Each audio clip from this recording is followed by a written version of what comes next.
मेरे प्यारे साथियों, मित्रों और दोस्तों, सादर नमस्कार।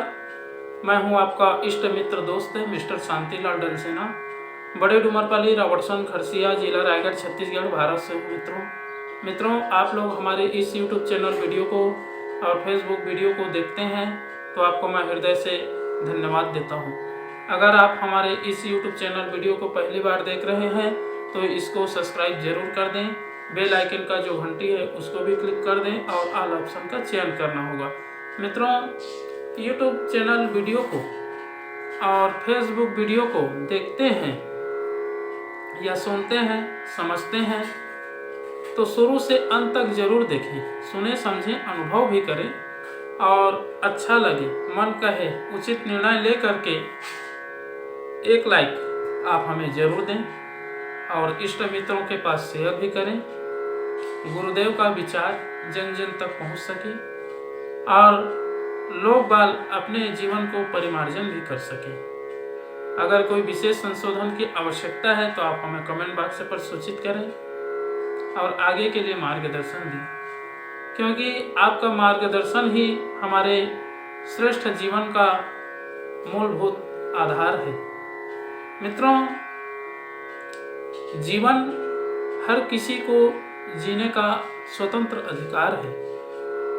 व्यक्ति अपने जीवन को जिस दिशा की ओर आगे बढ़ाएगा उसी दिशा में उनको सफलता मिलेगा। पुण्य कर्म की ओर आगे बढ़ता है तो पुण्य की फल प्राप्ति होती है। पाप कर्म की ओर व्यक्ति आगे बढ़ता है तो फिर पाप कर्मों की अभिवृद्धि होगी। इसलिए अपने जीवन को सरलता, सुगमता, सहज, अजस्त्र भाव से पानी की तरह निर्मल, स्वच्छ, साफ बना करके चलें तो जीवन जो है अच्छा होगा और समय का भी सदुपयोग होगा। उदार जीवन जीना व्यक्ति का परम कर्तव्य है। अगर हम अपने हृदय में कोई भी पदार्थों को, वस्तुओं को संग्रहित करने की लालसा रखते हैं तो फिर कल पर हमें अविश्वास होता है, ईश्वर पर विश्वास नहीं बन पाता है, अश्रद्धा रहती है। जहाँ अविश्वास है वहाँ संग्रह का प्रतिक्रिया अपने आप चलती है और जहाँ अपने उद्देश्यों को, अपने लक्ष्यों को, अपने हर प्रकार के कठिनाइयों को अगर संशोधन करना है तो हमें अनवरत रूप से उदार होना चाहिए। दूसरों के लिए उदार रहें और अपने लिए कठोर रहें। भगवान यही चाहता है, सबसे पहले अपने लिए कठोरता और दूसरों के लिए उदारता का भाव बना करके चलें और जीवन को नई दिशा देते हुए अनमोल जीवन का आनंद लें। जीवन वह कल्प वृक्ष है जिसके सानिध्य में रह करके व्यक्ति जो है अपने मनोवांछित फल प्राप्त कर लेता है। मनोवांछित फल तभी प्राप्त होता है जब हमारे श्रद्धा, विचार, कर्म एक हों। मनसा वाचा कर्मणा, हमारे जो सोचने की शैली है और बोलने की जो प्रतिक्रिया है और करने का जो ढंग है, कर्म करने का जो ढंग है वो एक होना चाहिए। तभी उस वृक्ष का, कल्प वृक्ष का मनोवांछित फल हमें प्राप्त होगा। कल्प वृक्ष वह पारसमणि है और वह अमृत रसायन है जिसको व्यक्ति एक बार पा लेता है तो फिर जीवन प्रकाश से भर जाता है। जीवन में हर प्रकार के तथ्य, रहस्य, कठिनाइयाँ, उलझने, बाधाएं, विपदाएं आती हैं। अगर इनमें रह करके व्यक्ति अपने आप को आगे बढ़ा लेता है और अपने जीवन के अस्तित्व को समझ जाता है तो फिर जीवन जो है सुरम्य वाटिका की तरह है, प्रफुल्लित, पुष्पित और अनवरत अमरत्व की ओर, सत्य की ओर आगे बढ़ती है, जिस पर चल करके व्यक्ति अपने वास्तविकता का, ज्ञान का, सच्चाई का और धर्म का रास्ता अपना लेता है। मित्रों, उदार जीवन व्यक्ति का मूल संपत्ति है। अगर हम इस उदारता को व्यवस्थित और सुरक्षित रखते हैं और जीवन में ईश्वर के बताए हुए नियमों का, अनुशासन का पालन करते हुए समय का सदुपयोग करते हैं, तो श्रेष्ठता अपने आप आती है और भविष्य का भी अच्छा ढंग से निर्माण होता है।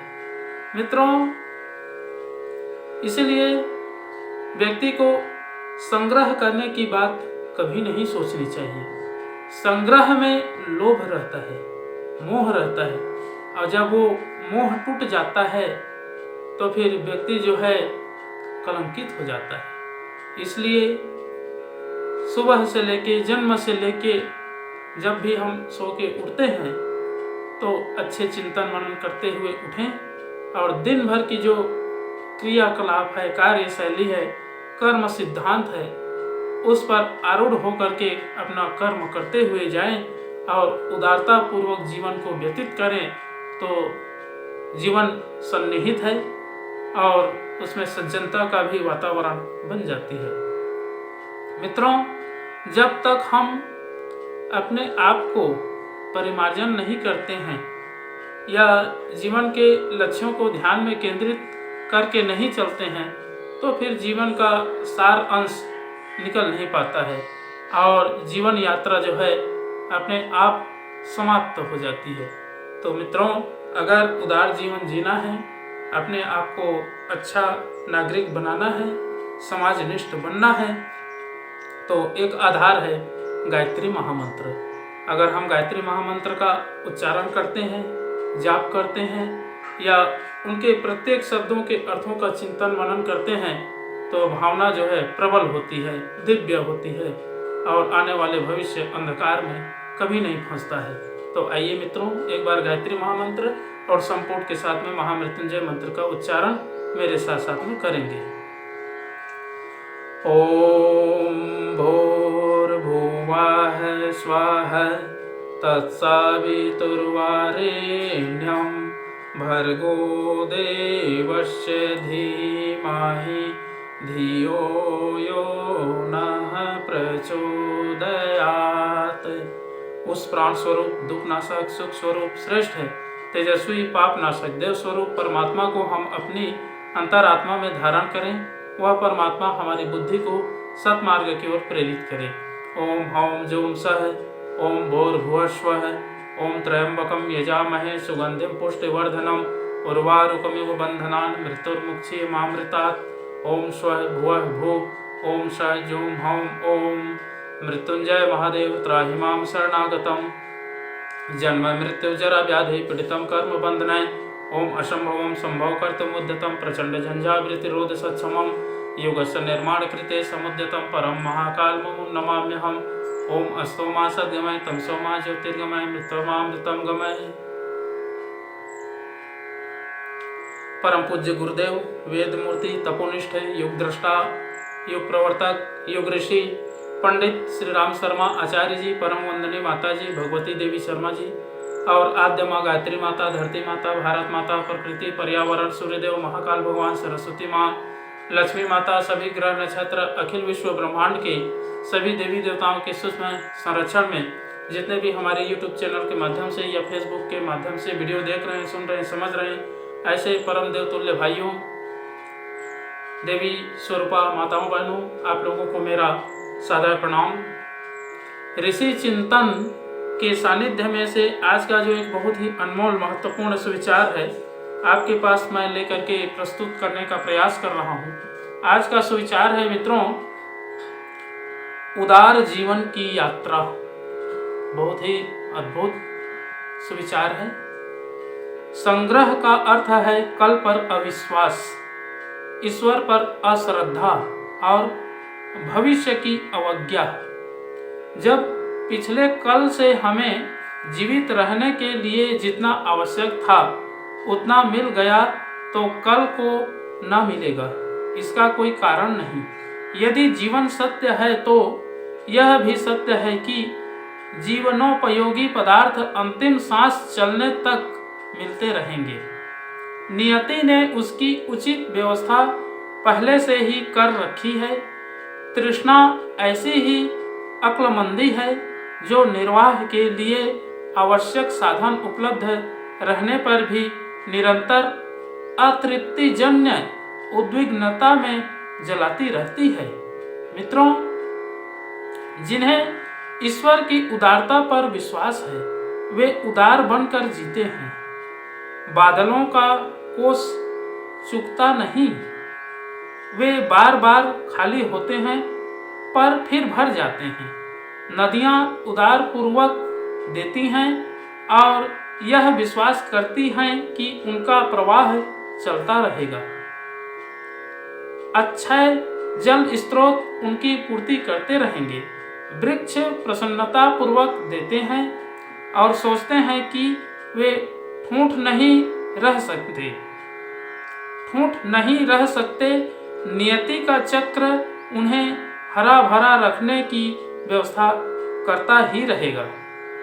कृपणता संकीर्णता चिंतन का ही नाम है।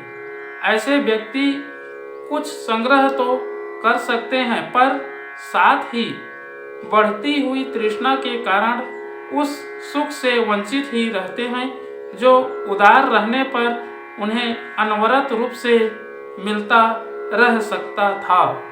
बहुत बहुत धन्यवाद मित्रों। अगले बार नए विचार लेकर के नए वीडियो के साथ में आपके पास फिर प्रस्तुत होंगे, फिर मिलेंगे। सादर नमस्कार।